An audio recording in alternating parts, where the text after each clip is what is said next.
আমরা প্রাথমিকভাবে যেটা জানতে পেরেছি একসময় তারা একসাথে ব্যবসা করতে এবং তারা পূর্ব পরিচিত। লালচাঁদ ওরফে সোহাগ নামে যে একজন ব্যবসায়ীকে নৃশংসভাবে হত্যার ঘটনায় ইতিমধ্যে পুলিশ তদন্ত আরম্ভ করেছে এবং গতকাল পর্যন্ত 5 জন এই ঘটনায় গ্রেফতার ছিল। আজকে ভোরে রাজধানী ঢাকা এবং নেত্রকোনা জেলায় অভিযান পরিচালনা করে ডিবি আরও 2 জনকে আটক করেছে। এই নিয়ে এই ঘটনায় এই পর্যন্ত 7 জনকে গ্রেফতার করা হলো। আমরা ঘটনাটি খুব গুরুত্ব দিয়ে তদন্ত করছি এবং ঘটনার সাথে জড়িত যে বা যারাই থাকুক না কেন তাদেরকে আইনের আওতায় নিয়ে আসার জন্য কাজ করছি।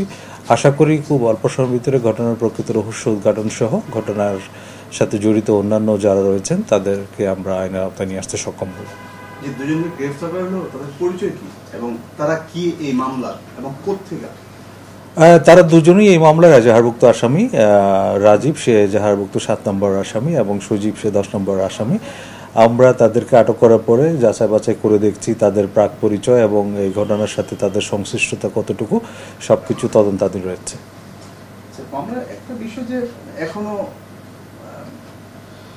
আইন শৃঙ্খলা বাহিনীর পক্ষ থেকে স্পেসিফিক আমরা আসলে ওই জিনিসটা পাচ্ছি না, মানে ঘটনাটা কি আসলে কি নিয়ে আসলে আপনি ঘটনার মোটিভ নিশ্চয়ই বলছেন।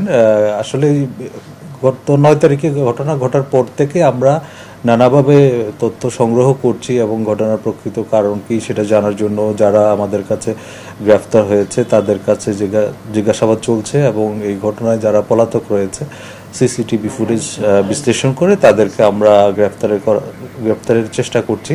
আশা করি ঘটনায় জড়িতদের গ্রেফতার করার পরে তাদের নিবিড় জিজ্ঞাসাবাদে ঘটনার প্রকৃত রহস্য উদ্ঘাটন হবে এবং মূল মোটিভটা জানা যাবে। আসলে যে কোনো একটা মামলার রহস্য উদ্ঘাটন করতে গেলে মামলার বাদী বিবাদী যারা আছে না কেন ভিকটিম হোক যিনি হন তাদের যে পূর্বের যে বিষয়গুলো সেগুলো অবশ্যই আমরা তদন্ত করে দেখি এবং পর্যালোচনা করে দেখি এখানে কোনো একটা ঘটনার পেছনের মূল রহস্য উদ্ঘাটনের জন্য যেসব তথ্যপত্র আমাদের প্রয়োজন সেগুলো আমরা অবশ্যই যাচাই বাছাই করব। দেখুন, ঢাকা মহানগর এলাকার নিরাপত্তা বিধানের জন্য আমাদের 50টা থানায় নিয়মিত যে টহল কার্যক্রমগুলো চলছে, এর বাইরে আমাদের চেকপোস্টগুলো পরিচালনা করা হচ্ছে। আমাদের দৈনিক প্রায় 650টার মতো চেকপোস্ট পরিচালিত হয়। এখানে যে চেকপোস্টগুলো চলে এর বাইরে আমাদের যে গোয়েন্দা নজরদারি সেটা অব্যাহত আছে।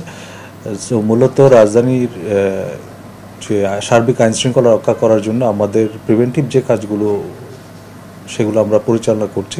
এর বাইরে কোনো একটা ঘটনা ঘটলে আমরা দ্রুততম সময়ের ভিতরে কিন্তু অপরাধীদেরকে আইনের আওতায় নিয়ে আসতে পারছি।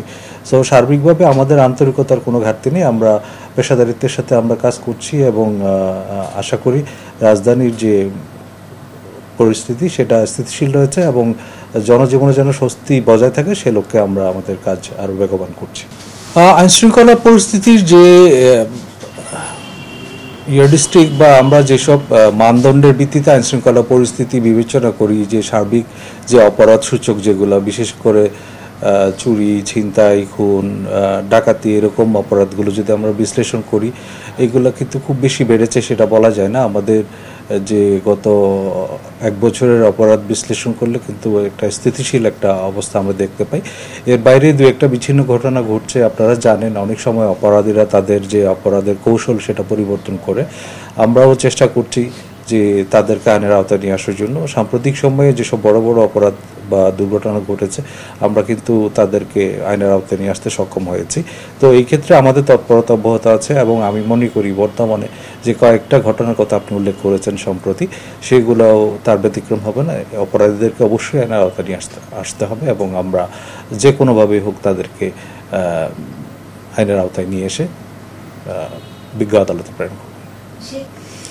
আমরা সবসময় সজাগ রয়েছি। আমরা আইন শৃঙ্খলা পরিস্থিতি স্বাভাবিক রাখার জন্য আমাদের যে কৌশল, জনবল এবং লজিস্টিক্স রয়েছে সেগুলোর আমরা সর্বাত্মক সমন্বয়ের মাধ্যমে জনগণের সেবা করার জন্য কাজ করছি। এই ক্ষেত্রে আমরা যে অন্যান্য বিষয়গুলো আপনি বললেন সব কিছু মাথায় রেখে কাজ করছি যাতে আইন শৃঙ্খলা পরিস্থিতিটা স্বাভাবিক থাকে। তার সলিমুল্লাহ মেডিকেল কলেজ হাসপাতালের সামনে যে ঘটনাটা ঘটলো লালচাঁদ ওরফে সোহাগ নামে, সেই ঘটনার সাথে জড়িত থাকার অপরাধে গতকাল পর্যন্ত 5 জনকে গ্রেপ্তার করা হয়েছিল।